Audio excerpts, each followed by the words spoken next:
Hi, everybody. Welcome back to Rent Move Buy. This is our first big episode after the huge break. Jdowns, thank you for coming on today. Yeah, I'm really excited. Thanks for having me. Yeah, so today's episode is labeled, buying when rates are high, but we're going to really talk about lots of other stuff around that. But just so everybody on the show knows why you're my guest, I mean, you've been a guest on the podcast before, but you have your own robust social media presence as of late. And you do a really great job at breaking down what's happening in the news and kind of and generally with stuff that, I don't keep up on as much. And you really break it down for people in a way that makes it easy to understand. So I thought you'd be a really great person to come on today. I mean, we're going to say it's November 10th with the understanding that we've been on a very wild ride over the last, I don't know, you want to say 6 months or so at least. And yeah, right. Feels like a year, but right. And that things can change. And so we're going to try to talk in generalities as much as possible. But of course, we're kind of framing this at, like, this is the situation we're in right now. Anyway, so I mean, why don't we start off just by you kind of giving a summary where you think things are at right now, and we can go from there. Yeah. So, when we say it's felt like a year, I was thinking the other day that in the world where social media exists and people can get information in front of their face over and over and over again instantly, I feel like the highs get higher faster and the lows get lower faster, right? Where all of a sudden we consume data and information and maybe there's a bias towards it, right? Fear of missing out or fear of buying the top.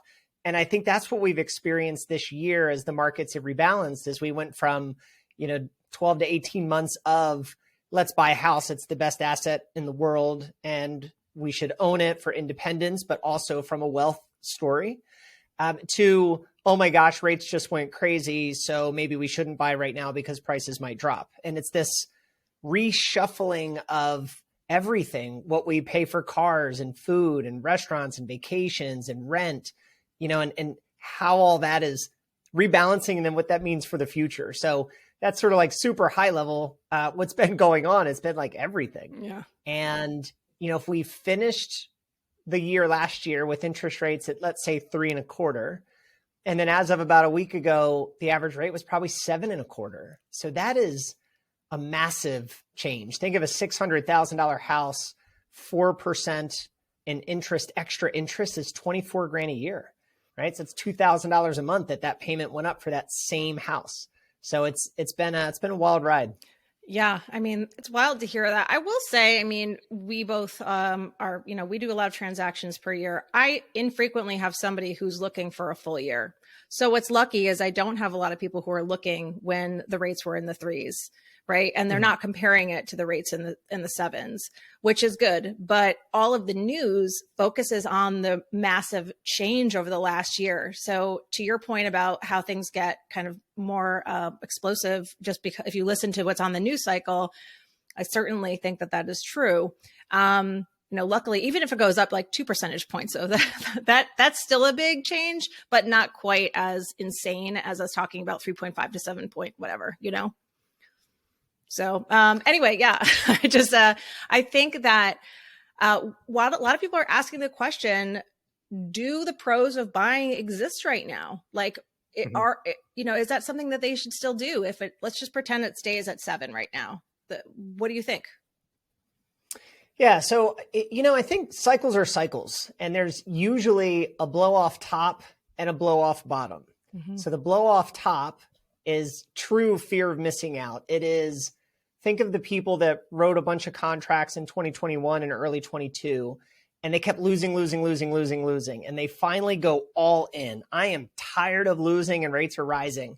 And you find prices just like, parabolic up. So let's say a final little 10% run. And then now that rates have jumped up, people are really looking at payments and saying, well, if I'm renting for here and the mortgage payment is now like it was here and now it's way up here, well, maybe I should rent for a little while longer. So to answer your question, it's just so complicated. There's so many little variables at play. So inventory, if there's lots of choice, well, then maybe not. right? Or maybe you go in with some low ball offers and you ask for a bunch of concessions to buy rates down. There's your current employment situation and how sound it might be now that layoffs are kind of bubbling up. Every 3 to 4 years, we seem to have this layoff cycle. Mm-hmm. So your personal employment, what you're currently paying in rent, and then compare that to maybe what rents are for what you want to buy. And I would say that that's been the single biggest disconnect so far this year is it takes, rents take time to go up. Mm-hmm. So mortgages, if a rate goes up 1%, boom, your payment goes up. But when you rent, you sign a 1 year or 2 year contract and you've got to wait for those renewals to come in. And then as those renewals have been coming in, they've been coming up quite a bit higher. Mm-hmm. So I had someone in DC, it was a single family home. They were renting for $4,000. The mortgage payment they were looking at was $6,000, which sounded awful. But then their rent was going to go up to $5,250. So then all of a sudden it was like, well, now that $6,000 doesn't look so bad, especially when I mix in tax savings and a little bit of principal pay down, and inventory still stagnant and the local economy still strong. So they were able to put a framework together that said, yes, I should buy. But there are many other people that when you look at all those little factors, maybe it is hold tight for a little while longer, wait for things to rebalance. Yeah. So I don't know if there's a right answer. Yeah, no, it's not. I mean, you're still gaining equity, and there are like the tax deductions, like you talked about. There's an increase in one's net worth if they buy. I mean, there are things that come into this whole equation. And yes, rents will go up, but you're right. If and when they do go up, when they do go up, it's also negotiable, right? Like I had somebody whose rent went up a tremendous amount, and he called me. He's like, this is ridiculous. It's like a internal bedroom that's like 400 square feet, and it went up, $500 a month, which was just like a huge percentage.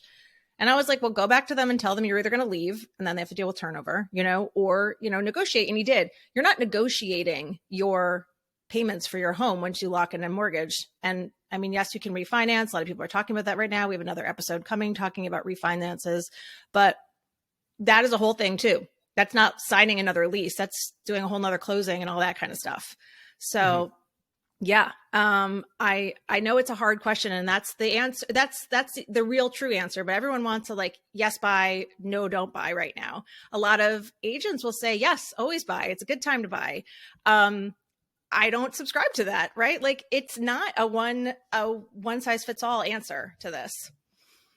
Yeah. The other day I had a reel out that said, why is it every time you ask a real estate agent if now's a good time to buy, they always say yes.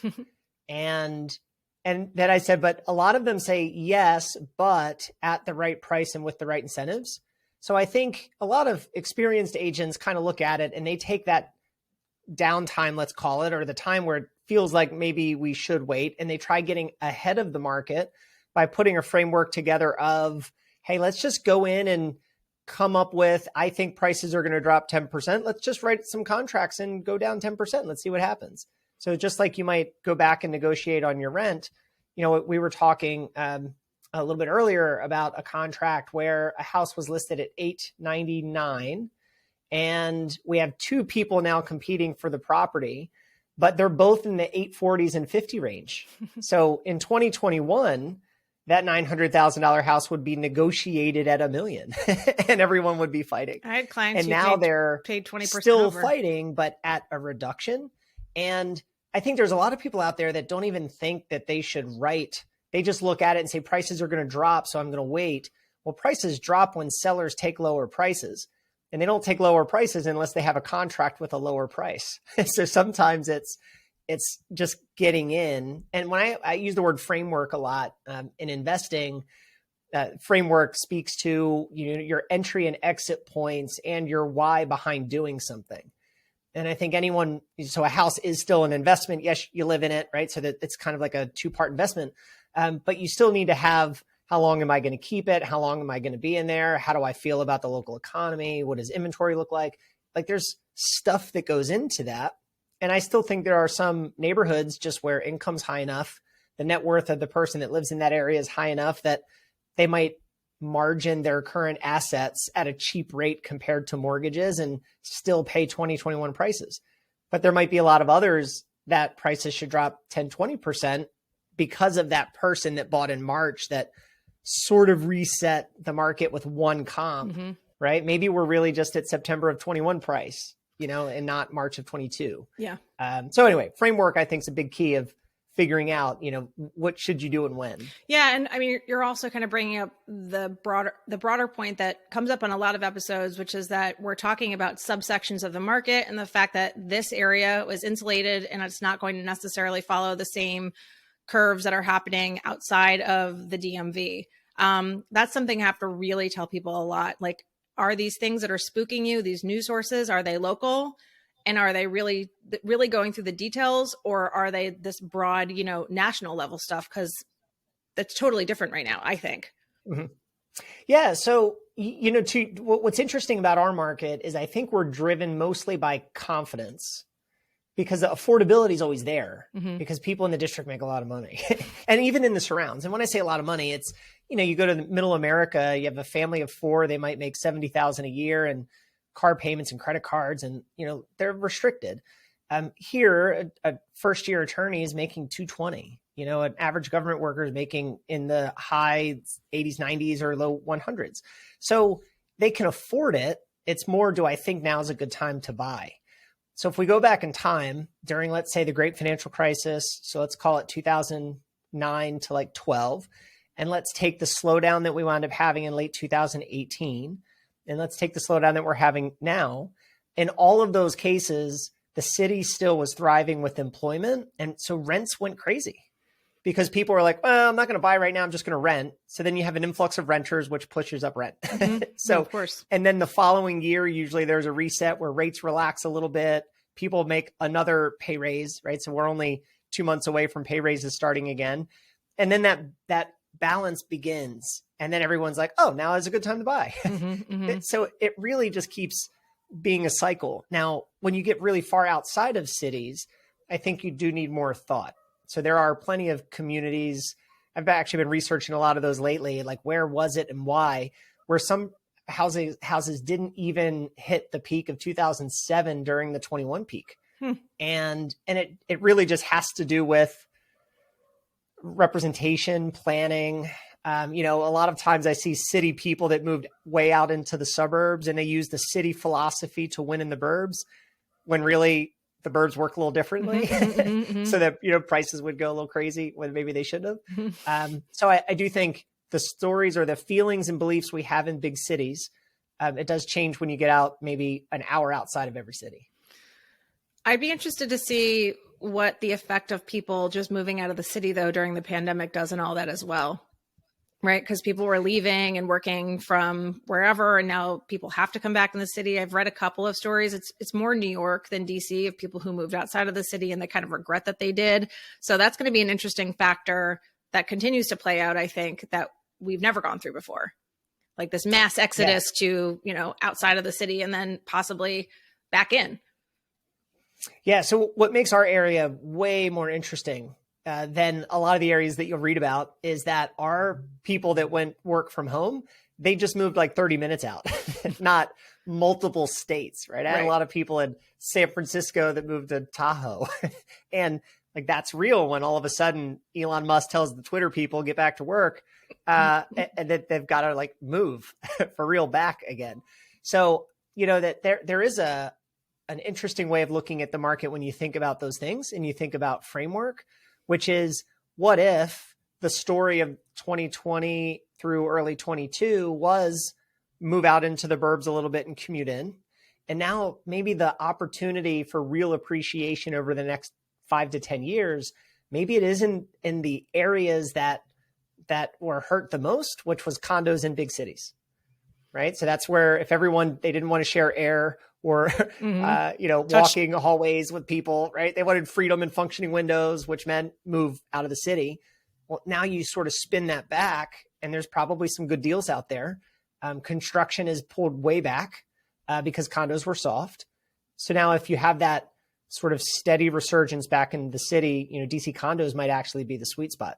So that's where you think home prices in the DMV are headed then? You think condos are going to kind of appreciate fastest now? It could. I mean, that's the hardest part listen, we know that like you don't have a magic crystal ball. None of us do. I just think it's interesting to ask you that. I mean, again, I think you live in this data more than most, or at least one of the contacts I have that most lives in everything. So I'm just curious what you thought as far as home prices. Yeah, I mean, my personal feeling is I worked with some people that went crazy in February, March, April, Mm-hmm. and then heard stories of people that went crazier in May and June. Mm-hmm. And I think when people say our price is going to drop, I think in many areas the answer is yes, but really it's just stripping out 3 months of activity, maybe not 2 years of activity, right? The great financial crisis wiped out 5 to 10 years of appreciation and shocked everybody. Mm-hmm. But that was an employment crisis that led to a banking crisis that led to policy from government that said short sale and foreclose on your house and don't worry about it, right? So then Mm-hmm. it became just the cool thing to do instead of the thing you had to do. And now it's just very, very different. Lending is really, really responsible. We don't have an employment issue right now. And although I will say that on the lower income side of the world, so the wealth divide, if there's a big negative of the COVID and the response to COVID, is it's that sort of the chasm that now exists between the haves and the have-nots, right, is just way bigger. Mm-hmm. So I do think there's legitimate financial strain in certain areas. So to your question, where do you think values go? I think DC values, condos specifically, have bottomed. I think they have only one way to go, and that's probably up. It might not be massively up, but up. I think single family homes in the commuting distance, so the work from home environments, I think they plateau, but maybe if you strip out some of the crazy of February, March, April, maybe look at late 21 prices. I think that's probably a pretty safe bet. But then when you get further out into the suburbs, you might actually find real personal financial strain. And that's what leads to selling houses a lot cheaper and big price reductions. Yeah. So I think that's where a framework of local markets probably the biggest thing to focus on. Yeah. So I have a real practical question here. So I don't have a tremendous number of buyers right now because I think a lot of them are spooked, to be honest. But, let's just say we're at 7% now and something fantastic happens and it goes down, rates go down to 5%. Or I guess we could talk about the difference. What if people got pre-approved and when rates are at, 4 and now they're at 7? If you're in the middle of a transaction, you're in the middle of kind of starting this search and something changes, like what happens? What do people do? I mean, you are probably constantly recalculating things for them, but, I'm just curious what advice you give people when that's happening. Yeah. So, everyone's in a little different bucket. So I have some people that they can't physically pay more than a certain amount of money, right? Like I can't pay more than $4,000 a month, period. Mm-hmm. My life's going to unwind if I do. And that person, as rates are going up. So think, so that would be the year late 13 and 2014, all of 2018, and so far all of this year. So in all of those years, we would every 2 weeks rebalance and say, all right, I know last week it was 700,000. This week it's 675. Okay, now we're at 650. All right, now we're at 600, right? 550. So it's been pretty dramatic. Mm-hmm. So as rates rebalance, we'll talk about that in a second, people can sort of go the other way, right? And it's like, hey, the two contracts we just talked about mm-hmm. that were fighting each other at a reduced price, that was a borrower that had a limit. They said, I don't want a payment more than 5,000. And today rates improved about 0.25%. And they said, well, if I can ratify today, I will go up 15,000 in price because my payment is the same. So that speaks very truly to the importance of interest rates to affordability to sale prices. Mm-hmm. So now there's other people who, like for instance, if I was buying right now, and let's say my budget was 4,000 a month, and I might actually look at something that has a payment of 4,500 or 5,000, basing it off of a future refinance, if I had belief in where things were going. So if you're in the up cycle, a common conversation people need to have is how long are you really, really going to keep that mortgage? Mm-hmm. And what's the likelihood that you can restructure it? And again, I still try to tell people you want to act like you never, ever, ever can, right? So that you truly can afford it refinances are gifts of time that you can't predict. You can kind of anticipate them, but obviously you don't know how low they can go or if they really come, right? We didn't know we were going to go to war this year or that, sure. Russia, Ukraine was. So I think, you kind of, some people might bet on the future and pay a little more today, knowing rates are going lower or feeling that they will. So I do believe back to that, everyone's got their own little framework and story of life. It takes digging into that and unpacking it to figure out what direction they should take. But one other point, if someone did just go under contract, lenders are also worried of people refinancing, because part of the reason rates are so high right now is because so many loans refinanced over and over and over again. So people refinanced in all the loans of 18 refinanced in 19. They refinanced again in 20, and all of them refinanced again in 21. So any mortgage investor lost just boatloads of money because they kept paying for all these loans thinking they were going to be on the books for 7 to 10 years, and they had them for a year. So now no one wants to buy a mortgage because they're like, I know all these are going to go lower, or at least the feeling in the industry is. So if someone goes under contract, let's say right now, and rates keep going really, really low while they're under contract, those people generally get the better rates because the lender is afraid that person's just going to refinance with someone else anyway. Sure. So there is a check and balance in the system a little bit. That makes sense. And that's good to know. So if it were to go up though, really up, then their rate would also go up while they're mid-transaction, or they lock it in, right? They lock it in when you ratify. Right. So most everyone locks in when they get under contract. I always say interest rates tend to trade like waves coming to shore. So there's this very predictable period. You see it, you know where it's going. And then all of a sudden you kind of think it's going to crash, right? That right when it crests. So in lending, we oftentimes will try to position people to ride that wave if rates are getting better. So let's say you go under contract today, November 10th, you're settling on December 10th. Today, the story would be, let's not lock in. Let's wait till tomorrow or the next day or the next day, right? Ride the wave. And then once we get to that point of volatility or crazy or unpredictable is usually when you lock in.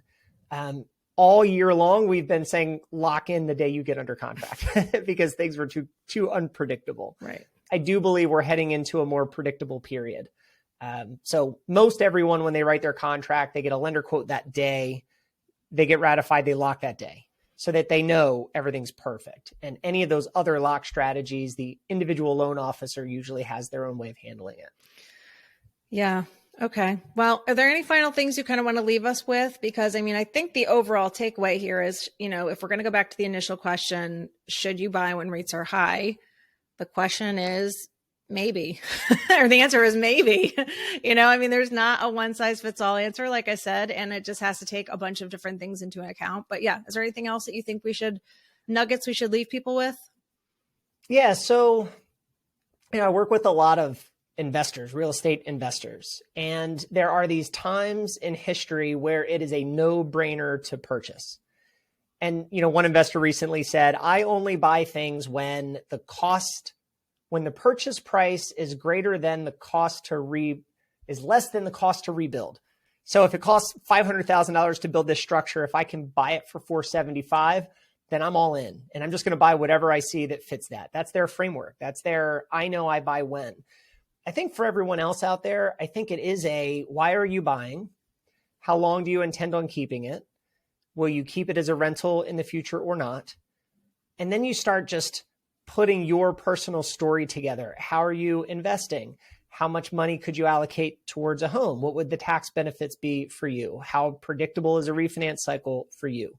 I will say that over the last 20 some years, when there's peak fear in the market, that's always generally the best time to buy. And this one other trader that I follow said, it's a pretty gross statement, but he says, you don't buy when there's blood in the street. You buy when there's a plan to clean it up.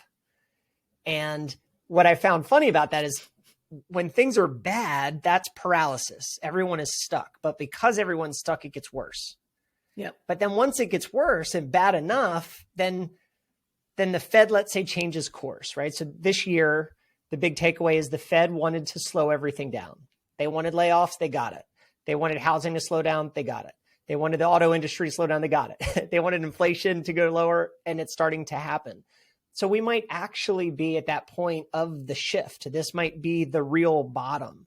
So it's peak fear at a time when policy might be shifting. That in history, at least since I've been doing it, when I research further back, that usually marks the time to get very active. So I think the takeaway would be for anyone out there that one was thinking of buying this year and put it on hold, they should re-engage. And anyone that was thinking of buying but read all the articles and they were paralyzed, they should at a minimum talk to put a framework together of what are those signs you're looking for to make you say yes. Mm-hmm. Is it a price reduction? Is the stock market hitting a certain level? Is it rates at a certain level? What is that stuff? And honestly, go write some contracts, because this might be the season of deal making. And instead of sitting back waiting, just put your deal together and let a seller sit on it. Yeah. I mean, if you wait until everybody else waits, and we're going to be back into a situation where we're all in like massively competitive situations again. So yeah. And to your point, so you'll hear me always go back to points in time. Mm-hmm. So I feel like this is a very 2018-esque story. So 2018, the Fed was raising rates all year. Mortgage rates hit a point, I think it was 5.375 was kind of the peak in like October that year. And then all the inflation data started changing. The job market started changing. Jobless claims started picking up. The Fed pivoted in December that year. Coincidentally, it was right after an election. And all of a sudden, rates rebalanced. But the point of the story is I had a lot of buyers in late 18 that didn't buy. They had great houses, but they were paralyzed by negative media in the news cycle. And then when they went to write in early 19, they kept losing because of the competition. And then they wound up buying a house, end of 19 at 10% higher. So I don't ever want to say that's what's going to happen this time around, but I will say that this really is setting up to be exactly like that cycle. And I would not be shocked if people get raises in January, February next year, and rates rebalance, and the Fed pauses a little bit, and the stock market rebounds a little bit. That is a catalyst of a lot of people getting back into housing. And I think there are some buyers today that could benefit by getting in now ahead of that wave, if that plays out. Yeah. Well, I think that's good advice. I think that will hopefully make anybody who's listening to this episode now feel less nervous about where things are at and just really consider their options and engage with somebody like you who can really help them delve through all of that information and say, like, now is a good time, or maybe you pause, right? So, well, thank you so much for coming on. You are a wealth of knowledge and always a dynamic guest. So thank you again. I will, of course, link your stuff at the bottom of the show notes. So if people want to get in touch, they can. And yeah, thanks so much again. Oh, you're so awesome. Thank you so much, Alison. Bye.